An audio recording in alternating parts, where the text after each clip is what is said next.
Hey, real quick, this is me in editing. I have to give you guys a heads up. When I was recording this episode, I ran out of storage space, literally in the middle of it. So you might see like a weird skip or jump or whatever. So it's still the same episode and everything. There's just a little hiccup. It's gonna be both in the video and in the audio. Just so that way I was able to record and film both at the same time. So yeah, enjoy.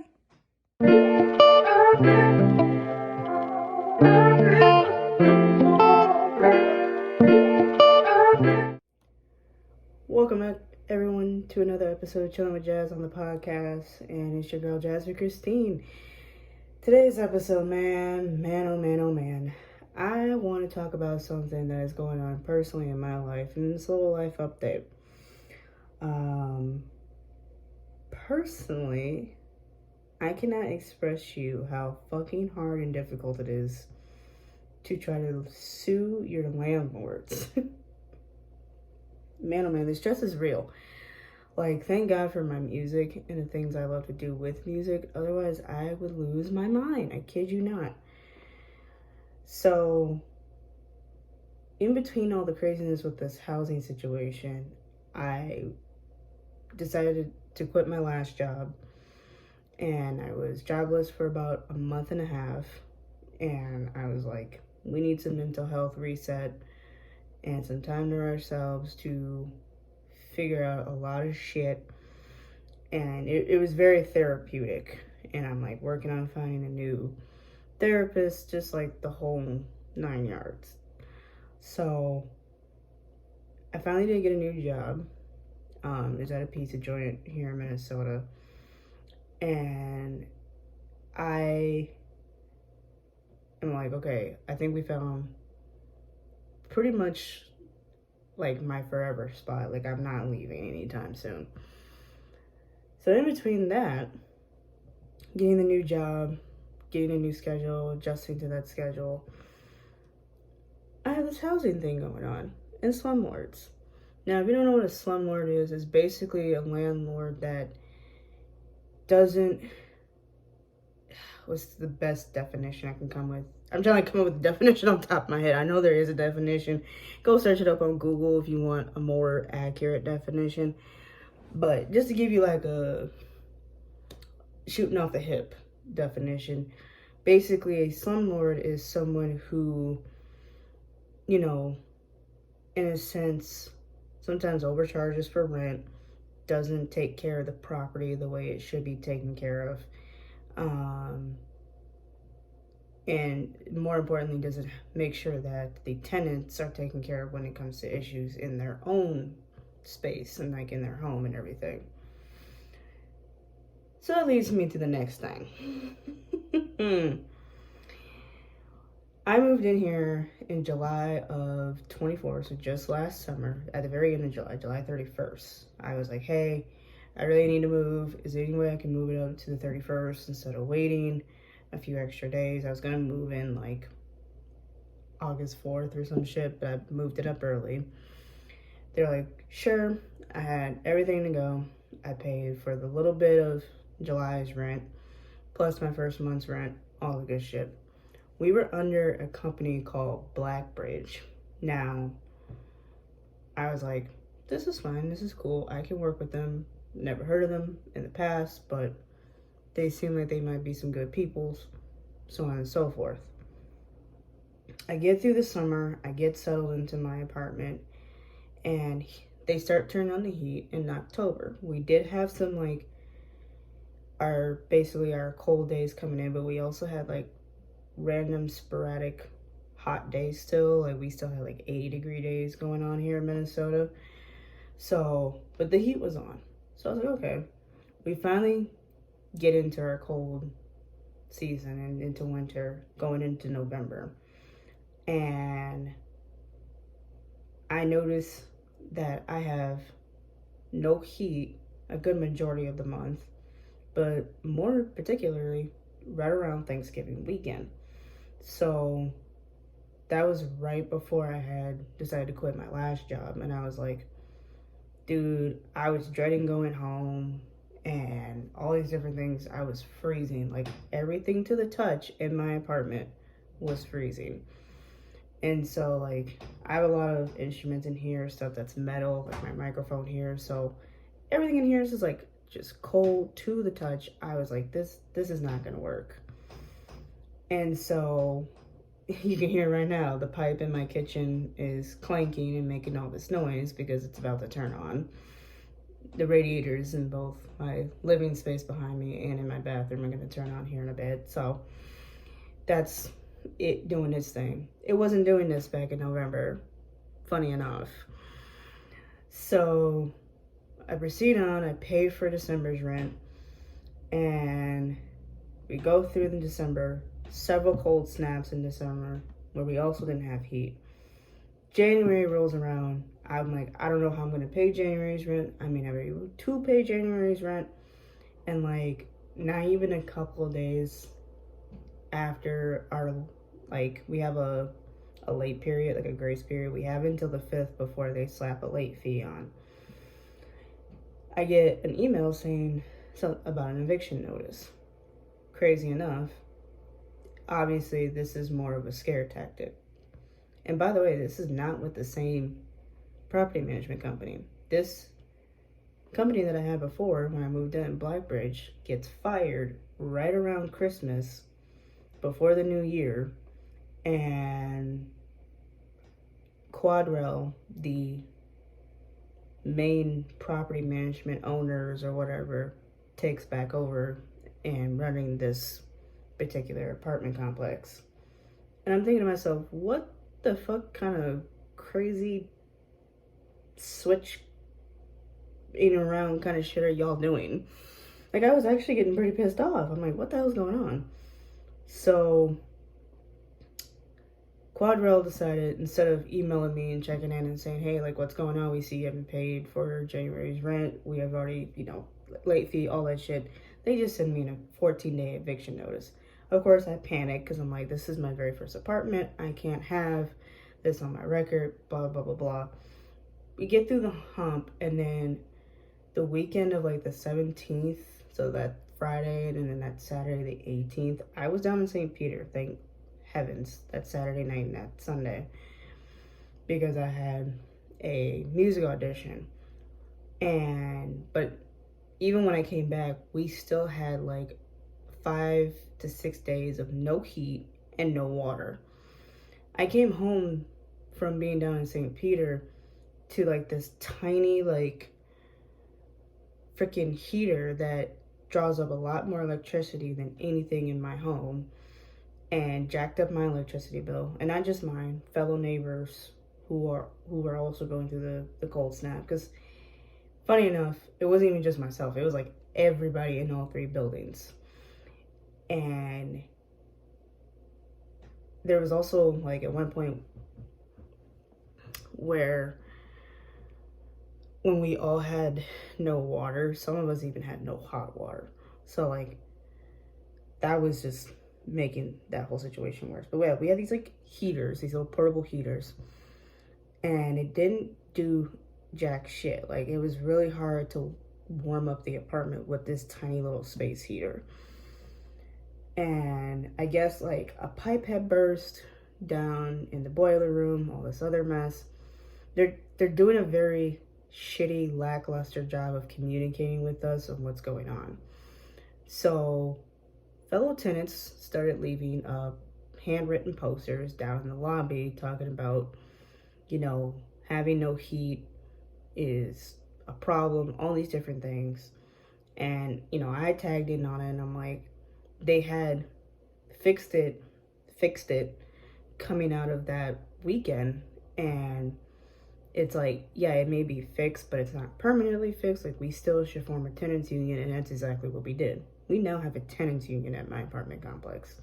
This is the first time in 6 months that I've actually gotten to know who the hell my neighbors are, because the whole time I've been either working and confined to this apartment, or maybe going out and doing some things, treating myself to something.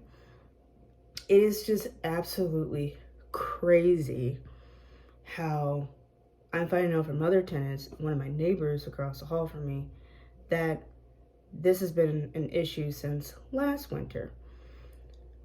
So not only do we have a heat problem and hot water and water in general problem, this has been on again, off again for at least during the 24-25 year for the last 3 months. For a few tenants, this has been going on for the last year, if not longer. Most people don't stay here no longer than a year. Like, when I moved in, pretty much 3 apartments on my floor were getting cleaned up and ready for new tenants, because people were literally just moving up out of here because that's just how shitty this place is. There's other issues. There are people who are experiencing mice, knocking on wood. I don't want to deal with that. I, back in October, had the bottom shelf of my refrigerator, like right above the crisper drawers, the vegetable drawers, completely shattered on me. And when it was under Blackbridge, they gave me one update and then left me hanging. And now I gotta resubmit this maintenance request because it's all the way back now that, we've switched property managements for the fucking shits and giggles of it. There's that. So I've had that issue. My water pressure is, my hot water and my bathtub and my kitchen sink are very weak, a lot weaker than the cold water pressure. It also takes a while for the hot water to heat up. Like, there have been times where it's taking my hot water in my kitchen like 30 minutes to almost an hour for it to heat up. And that's fucking ridiculous. And then I've also had, now my shower drain leaks. This is pretty recent. This actually just started like sometime in January. So every time I take a shower, there's a puddle between my bathroom sink and my toilet. And then most of us have ceiling damage from our fellow neighbors' radiators leaking into our, like, through the floorboard and all that, all the layers into our floor. You can kind of see it right now above my head if you watch the video version of my podcast. And it's like, I got scared because it's you may not see it from here, but it's pretty bad over there. And I thought at one point I was gonna have like parts of my ceiling falling into my apartment. And like, currently I don't even have my bar stools out just because of that, and I'm very cautious with that whole area. We've also had security doors completely broken. Like, there's 3 buildings, and 2 out of the 3 buildings security door, the front security door, are so broken that people can literally just come in off the street. Like, the middle building, you can just swing it open and come on in. My building, all you gotta do is just yank on the door hard enough and boom, you're in. You don't even have to use the fob key that we're all provided. Mailboxes are broken. A couple of my neighbors have even gotten their mailbox key. There's just been a slew of different problems. They didn't change this until last Thursday when we had our first tenants union court hearing. But before last Thursday, all the fire extinguishers and things that are supposed to be tagged in the building hadn't been tagged since December of 2021. And then they finally re-tagged them just last week. You wait until after you go into court to try to, okay, we see what you're doing. There's black mold, I think it's black mold, but I know there's mold in the basement. There's 7 washers and 7 dryers. The dryers have been fine for the most part, especially since I've been here. But I know that the washers have been a problem. They were working when I toured the apartment, but then by the time I moved in, 2 of them looked like they were working, but they weren't. One of them did eventually work. So at one point we only had 1 washer, then eventually 2, and now we have 3. And this is the only shared laundry facility we have on this property. So it doesn't make sense. And you know how people be sometimes. They be sitting up here doing laundry and completely forget that they're doing laundry. And so It's like, I don't want to touch your clothes and move your clothes, but you got to come down here and move your shit. I'm sorry. So yeah, I personally have had issues. A lot of my fellow neighbors have had some of the same issues, if not other issues going on. So yeah, we decided to form a tenants union not too long after we had went on Fox 9, which is our local news here in Minnesota, and put them on blast about how we had no heat during the cold snaps.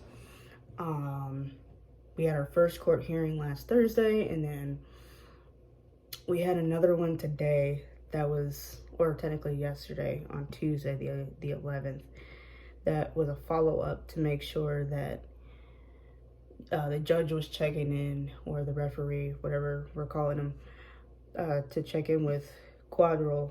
Hey, did these tenants have heat, this past weekend? And especially during this week, we've had a pretty cold week, especially at night. It's been getting into the single digits at night.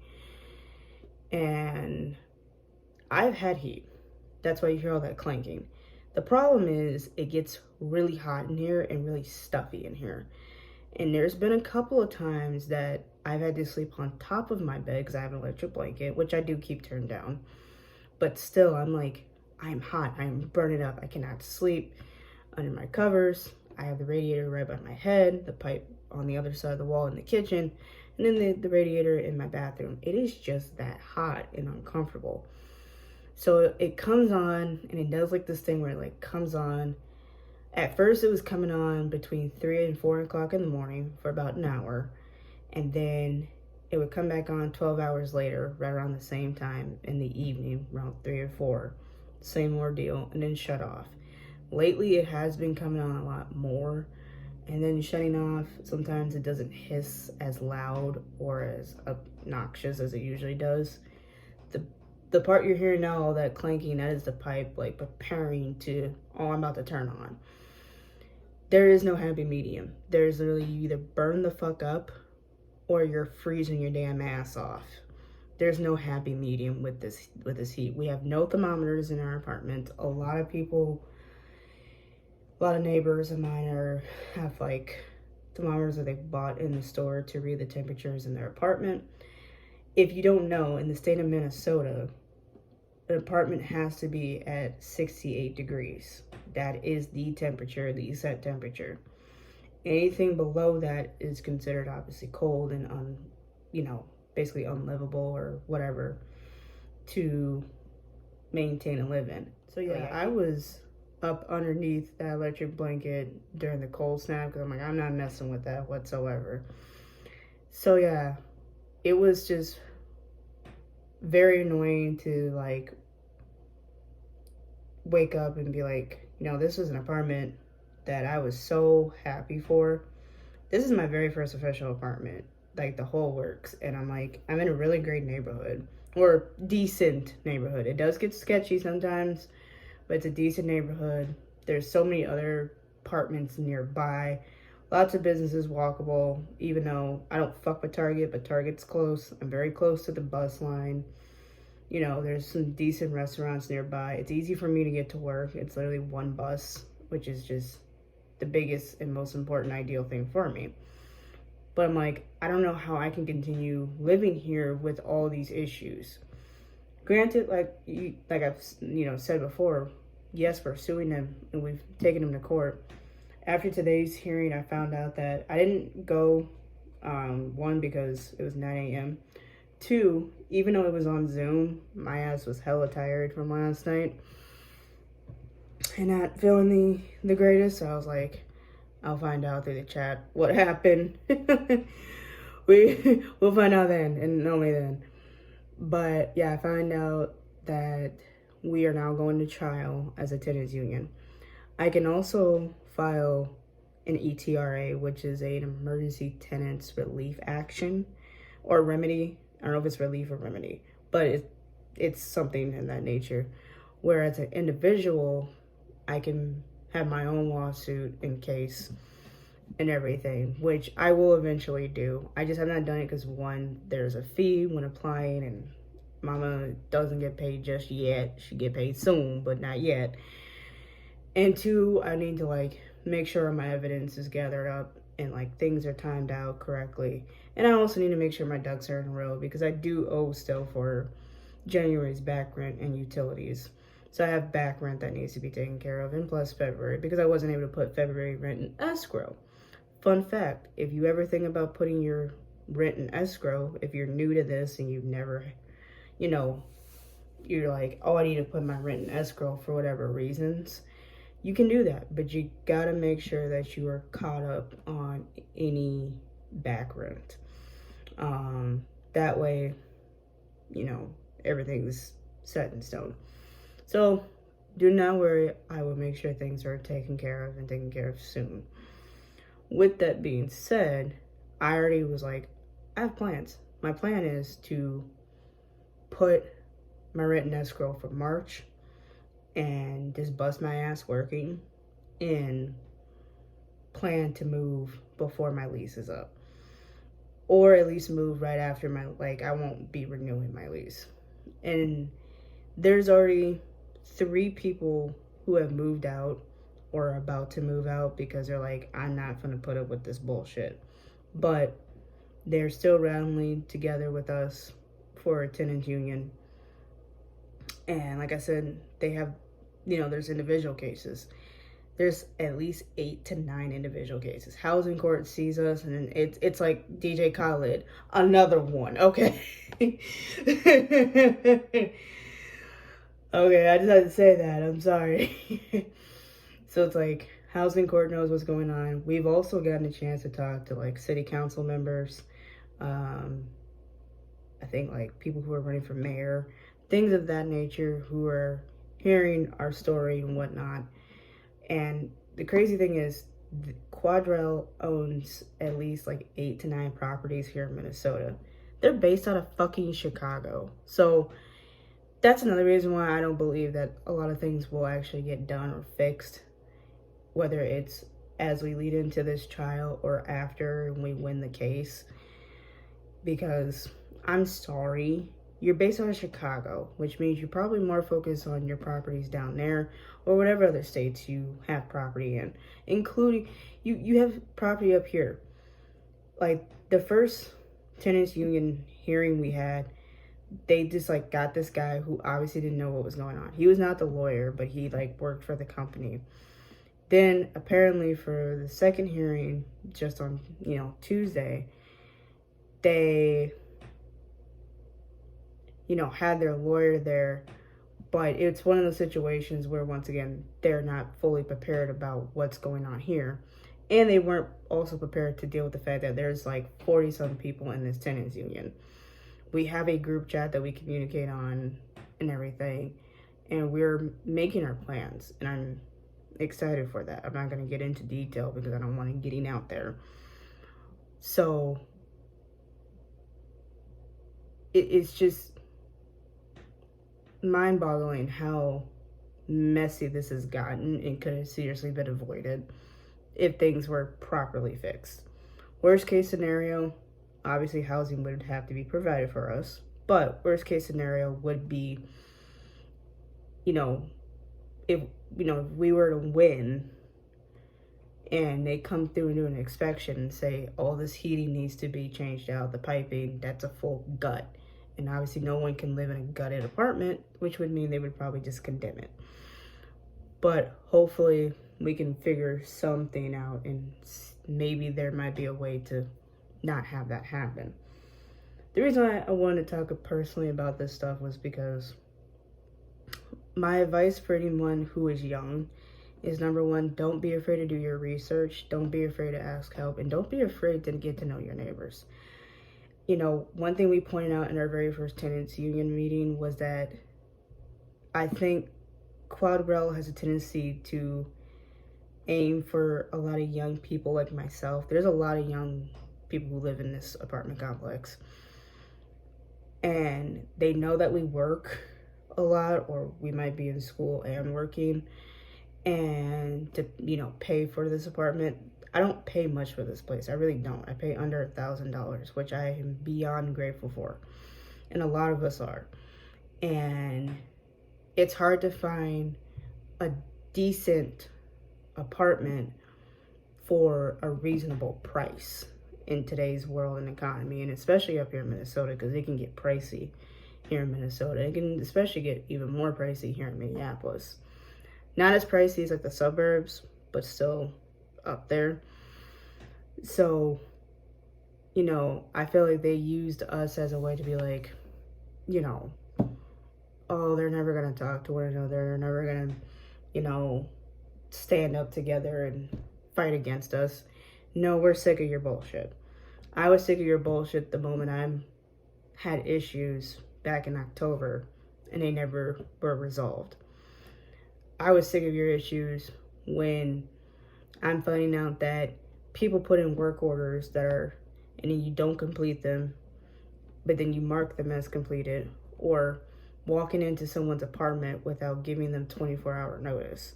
Like, I've been done. And like I said, I've only been here 6 months, and it's hard sometimes. It really is. It can be very frustrating. But if you're someone who's young around my age, you're in your 20s, whether you're fresh out of high school, getting your own place, or you're coming out of college, whatever it may be, do your research. Really thoroughly look through when you're looking for a place to live. Make sure these people have a good record and a good reputation. And if you have to do roommates, do thorough research with that, because in today's world, people are a little crazy, a little cray. Just saying. Do your research. Take your time with it. And if, you got friends and family pressuring you to be like, oh, when are you moving out? When are you finding a new place? Set a goal, set a timeline. And if you're someone like me that plays that battle game with depression and anxiety and all the different types of mental health issues, I get it. But you gotta get shit done during the day in order to make progress, because there's only so many hours in the day and only so many days in a week, especially when it comes to business days. Do your research. Be prepared. If you currently live in an apartment, don't be afraid to get to know your neighbors. Ask around and be like, how do you like this place? Especially if you just moved into a new place. It is so important and so helpful. I cannot thank my fellow neighbors enough for putting together the Tenants Union, us being able to talk to one another, bounce resources and ideas off each other, and help each other through this whole process. This is such a huge process and quite a headache, honestly. I am beyond stressful, but I'm also know that things are going to be okay. And that's the last thing. It will get better. It'll be okay. Like I said, don't be afraid to ask for help, reach out, get to know your neighbors, and do your research. And take the time to prepare for things. That's my little spiel on adulting. With that all being said, I hope y'all enjoyed today's episode.